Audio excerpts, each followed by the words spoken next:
અહેમદાબાદ મિત્ર ન્યૂઝમાં આપનું સ્વાગત છે। ખોખરામાં આવેલા પરિષ્કાર ફ્લેટના સી બ્લોકના 5મા માળે ઇલેક્ટ્રિક ડકટમાં શોર્ટ સર્કિટથી આગ લાગી હતી। આગ લાગતા તેના ધુમાડાએ વધુ રૌદ્ર સ્વરૂપ ધારણ કરી લીધું।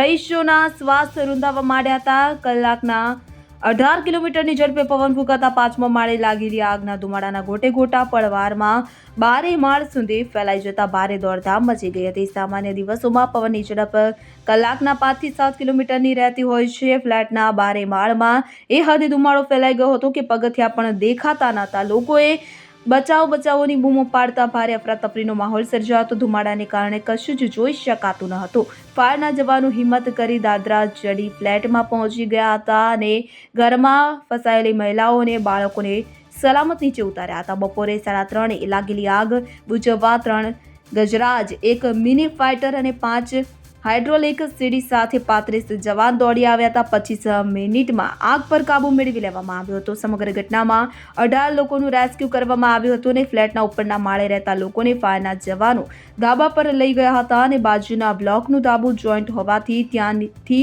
નીચે ઉતર્યા હતા। રેસ્ક્યુ ઓપરેશન 25 થી 30 મિનિટ સુધી ચાલ્યું હતું।